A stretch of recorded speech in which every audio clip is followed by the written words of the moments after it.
There is a lovely air of springtime atmosphere running through Paris this late month of April. Some people stroll on the Trocadero next to the Eiffel Tower. The Champs-Élysées are as usual full of people. And just a few feet away, something particular is taking place. Something with distinctive sounds, smells and silhouettes.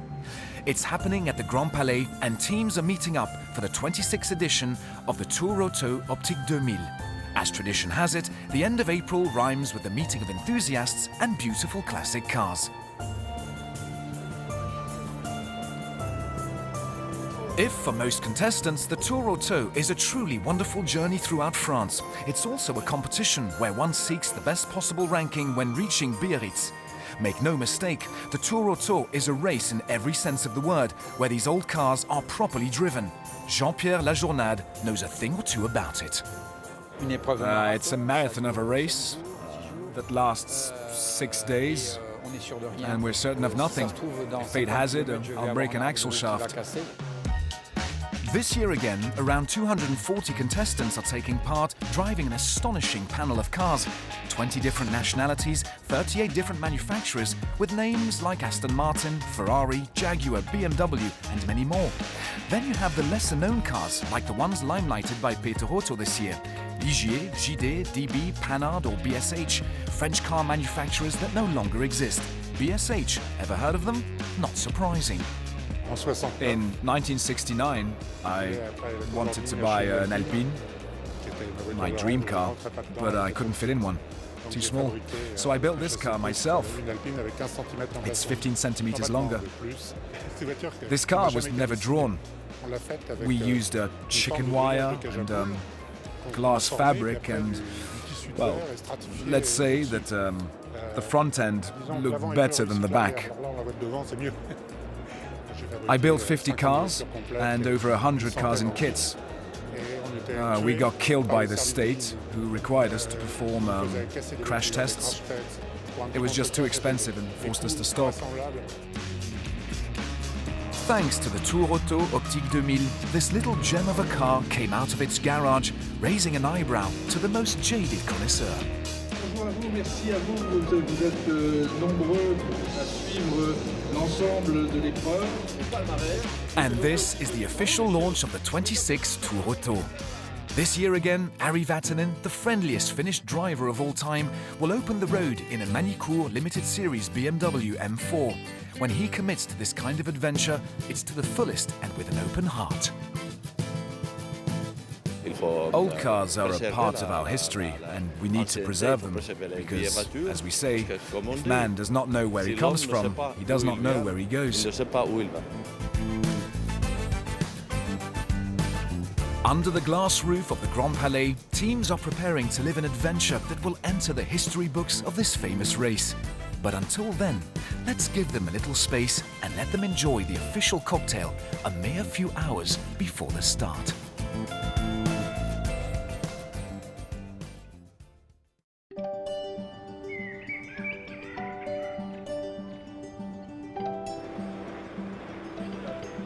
And the obelisk sits firmly between night and day. It's 5 o'clock. The Grand Palais awakens to the sound of engines. In a mere 90 minutes, 240 cars will exit the premises and drive past the Seine towards the Château de Neuville in the Yvelines for the official start of the race.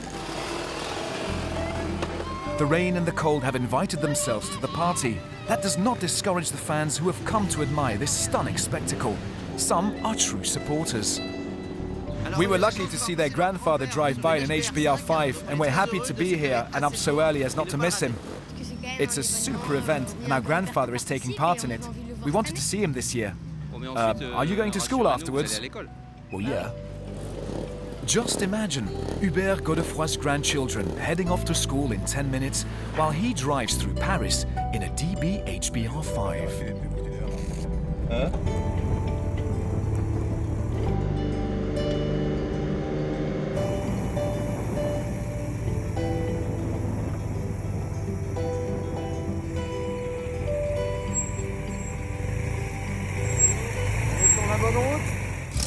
For others, though, trouble has started already. 20 meters after exiting, David Ferrer's Ferrari 308 GTB is having engine issues. It's overheating.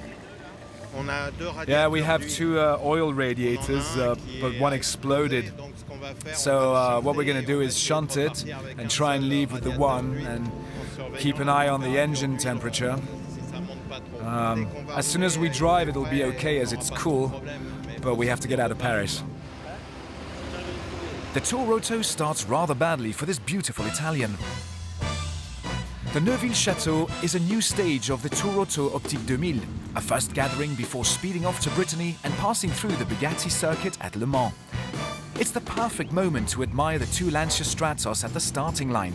These temperamental racing beasts are clearly well taken care of by their happy owners.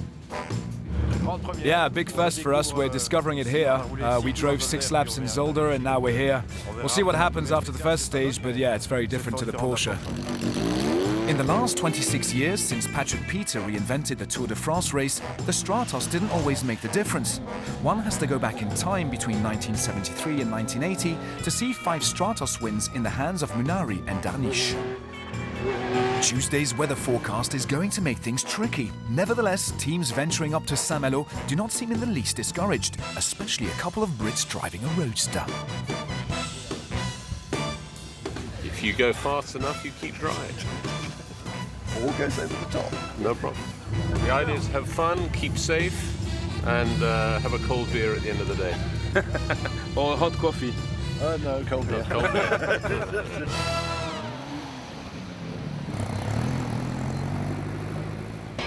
It's the start of the first time special and we're in high gear now. Yes, the Tour Auto is a proper race, and in the competition event, one has to drive as fast as possible in the specials that take place on closed roads.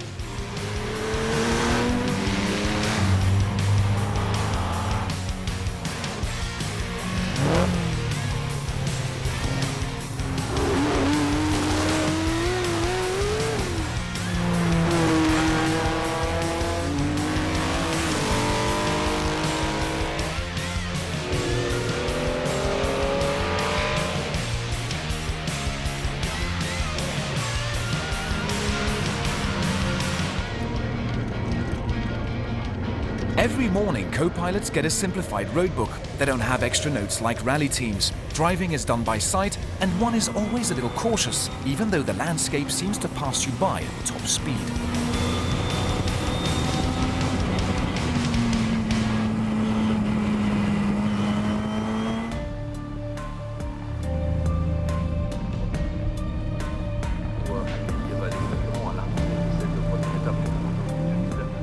Alternating specials and pack racing on circuit is the modus operandi of this competition.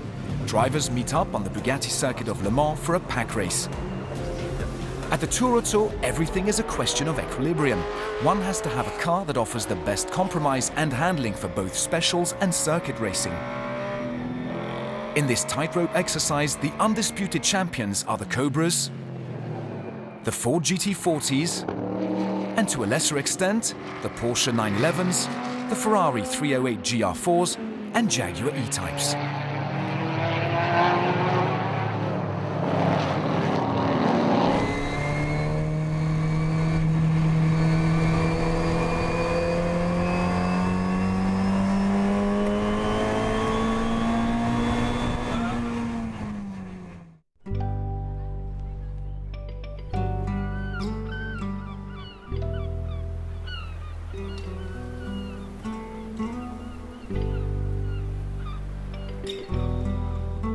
A few shy rays of sunlight welcome the contestants as they arrive in Saint-Malo.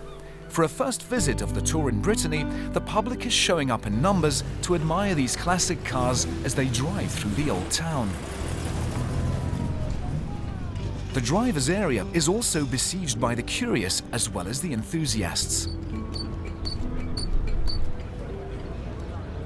And here go our duo in a Jaguar XK120, finishing off their grand day out.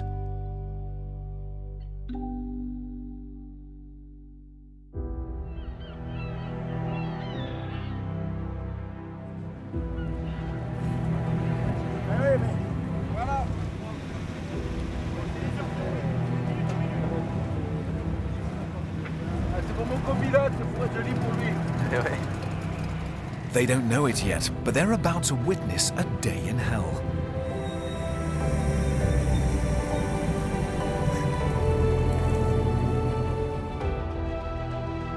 There is no circuit on the program between Saint-Malo and Nantes.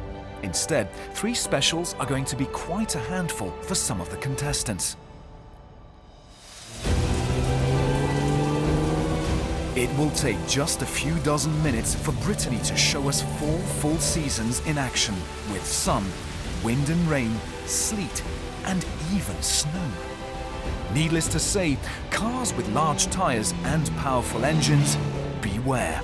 The slightest mistake on the throttle could spell disaster.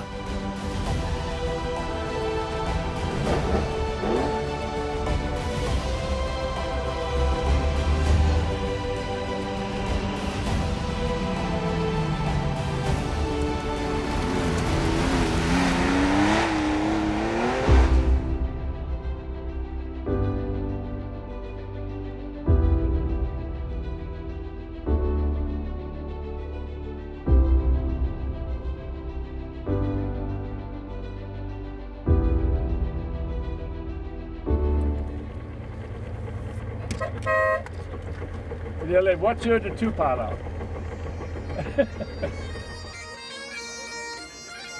In the end, though, smiles and satisfaction show on the drivers' faces, happy to have reached Port-Louis for lunch, with a distinctive feeling of having mastered a survival course.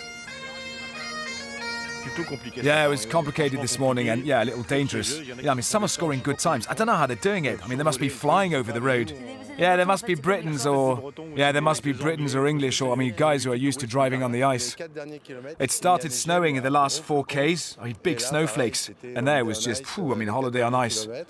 Yeah, but you know, well, we managed well, and our old banger has seen worse. After the Port-Louis Citadel, our teams never seem to stop driving through exceptional landscapes. The Tour Auto makes a quick halt in Rochefort-en-Terre, one of the most beautiful villages in France, before tearing away towards the last time sector in Brittany.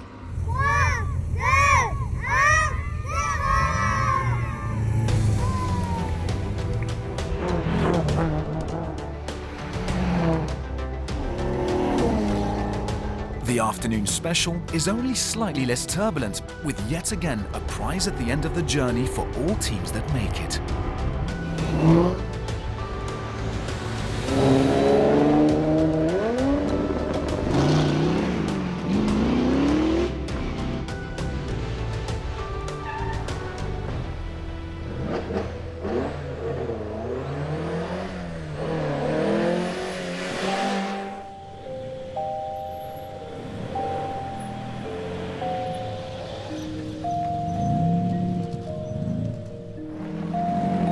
Patrick Peter knows how to entertain his guests and proved it yet again this year with an extraordinary stopover at the Château de Goulaine. The 240-ish Tour Auto cars get a well-deserved rest in the courtyard and the park alleyways of Haute-Goulaine. It's a stunning postcard, and the cocktail dinner is as lavish and sophisticated as the premises. For the first time ever, the Tour Auto visited Brittany, and these 2 stopovers will remain forever engraved in the memories of those who took part.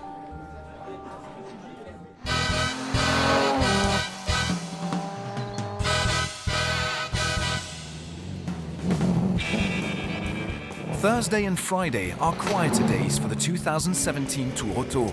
A more traditional blend of specials, circuit events and a road that will take our teams from Nantes to Limoges and then Toulouse with a stopover at the Val de Vienne and Albi circuits.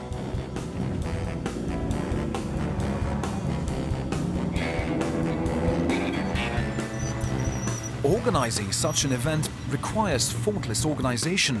In the Peter Auto team, everyone knows what to do. Opening the road, for instance, is done by well-known and experienced drivers. 1986 Tour winner François Chatriot opens with an R5 Turbo numbered 00. And Harry Vatanen takes care of the circuits driving the M4 number 0.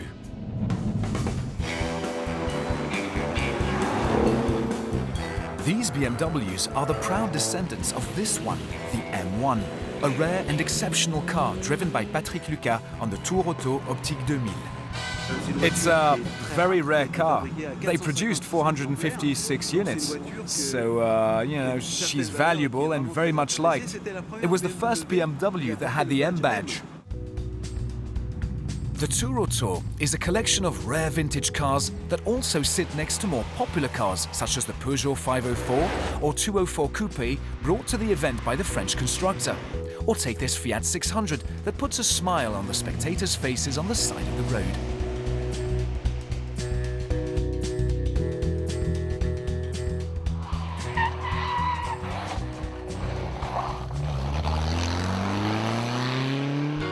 The DBs and other Panhards were well represented at the start of this Tour Auto.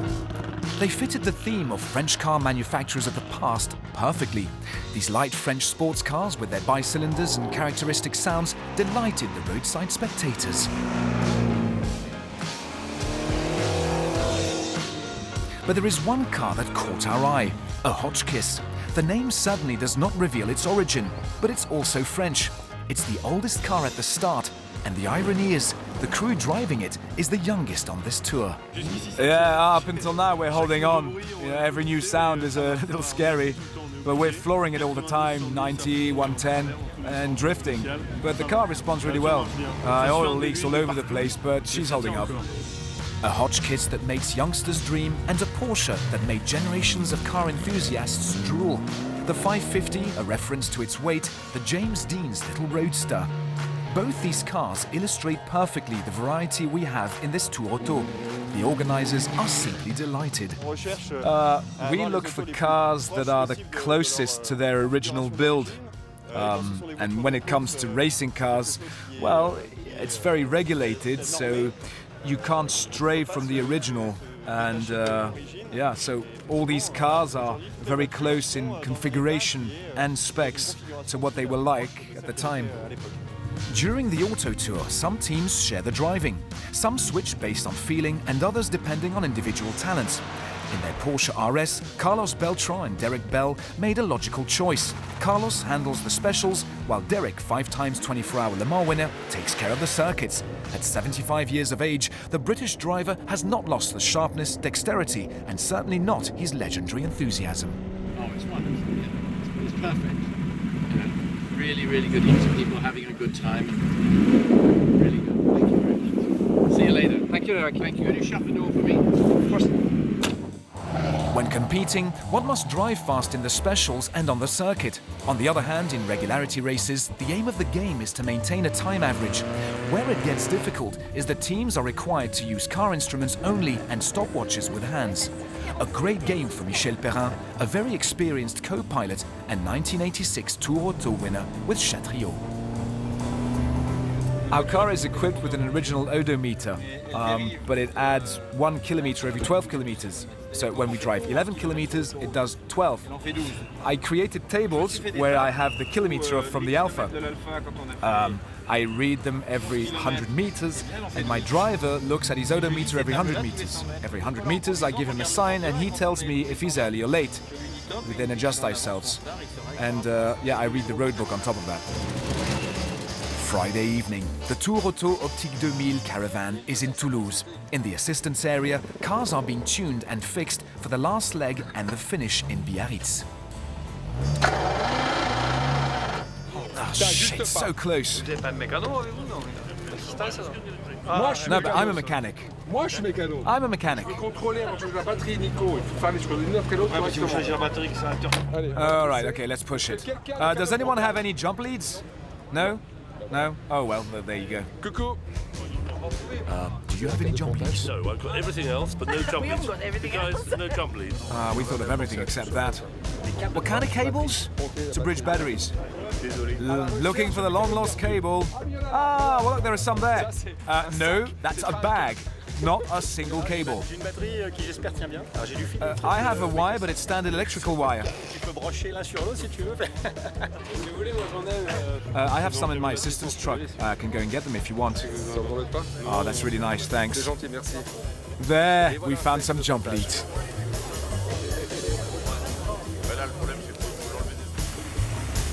Every night, in every town, they set camp. Teams and spectators make the best of a moment's rest in the Tour Auto village. Meanwhile, a few feet away, mechanics work away for a few more precious hours.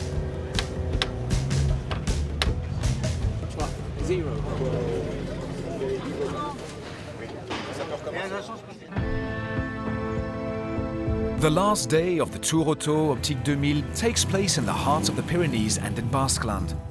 In the competition league, British crews Smith and Cottingham on board the Ford GT40 are leading the pack since the start of the race and are comforting their lead on Caron and Giraudet in the Cobra.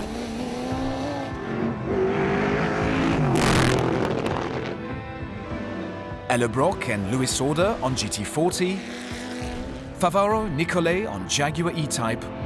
All of them are aiming for a place on the podium. The two-time winner Jean-Pierre Lajournade has to abandon in the fourth stage due to mechanical failure. Never wanted to be like everyone clucks. In the GHI group, Ligier JS2 prototype driven by John of B and Sybil are dominating the race. They leave the Pau Arnaud circuit in that order. In the regularity contest, on the other hand, everything is still up for grabs. The leaderboard was shuffled at the Pau Arnaud circuit. 11 teams are all within 1 minute of each other. All of them can hope for a place on the podium. After Pau Arnaud, the leaders are HINRICHSEN Maillot on Maserati 200 SI, the Studebaker owned by the Nicoul family, and Fichet and Françoise Lancier Fulvia. Lanes now, each on its own. Before the final showdown and 2 night specials in the Biarro backcountry, teams were treated to a real open-air pause. An exquisite food basket was handed over in Luchon before heading off to the Pyrenees for a magical picnic.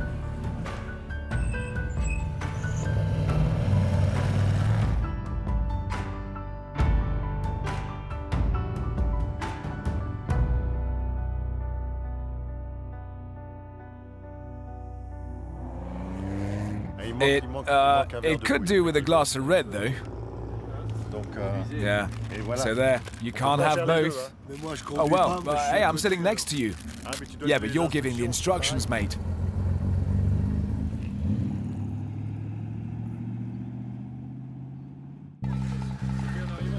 In the ultimate assistance park of the Tour Auto, the atmosphere is friendly, but also a little tense for the leaders of the various races. Driving at night is always a challenge, more so when both specials take place on narrow, winding and tricky roads.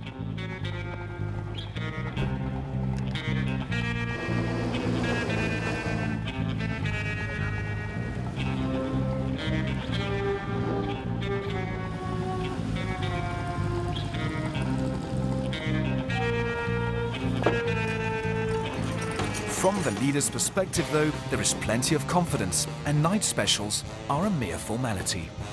The event's last driver's area at the Cité de l'Océan empties out at 8:30 in the evening, starting with the cars in the regularity contest. A perfect opportunity to bump into Coldplay bass player Guy Berryman on his first Tour Auto. I think Glenn and I are both really happy that we've made it here. The car's made it here. It's wonderful. We're flying home tomorrow, so no, it'll be a shame. I'm gonna miss everyone. We've met some great people, and it's gonna be a shame to not be getting in the Dino and driving it every day now.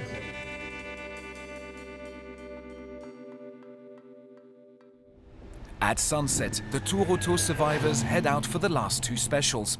The Nicouls, father and son, who traded their Alpine for a Studebaker, were unable to catch up the Argentinians' beautiful Maserati. They win the regularity race with a 6-second lead. Last year I broke the engine, but it got really well fixed in Italy. So, not only is it the most beautiful car in the world, in my opinion, it's also a good performing car, and the combination is really pleasant. And we know that co-pilots are very important in regularity contests and that you've done a great job. Oh, it's super important, more so than the pilot. Oh, caramba. On the performance index, victory goes to François Pénillard and his daughter Carole on Porsche 356 Pre-A.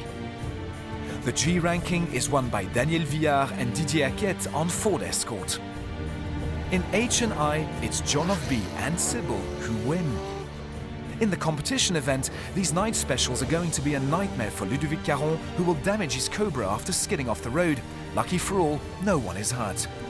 British crew Smith and Cottingham are the Tour Auto Optique 2000 winners. I think it takes a lot to do it in a GT40 as well. Like everyone thinks that we're mad trying to do it in a GT40. So to do what we've done to now and hopefully get back okay is I think pretty incredible, and especially to run as leaders of the whole event overall. I think we're both sort of in ourselves pretty chuffed with how we've done. Night has fallen and is well underway as the teams finally reach Biarritz for the checkered flag of this 26th Tour Auto edition, surely one that will remain in the annals. As for Patrick Peter, well, he has already sent out an invitation for the next Tour Auto Optique 2000 from the 22nd to the 28th of April 2018, and a finish line on the Mediterranean coast.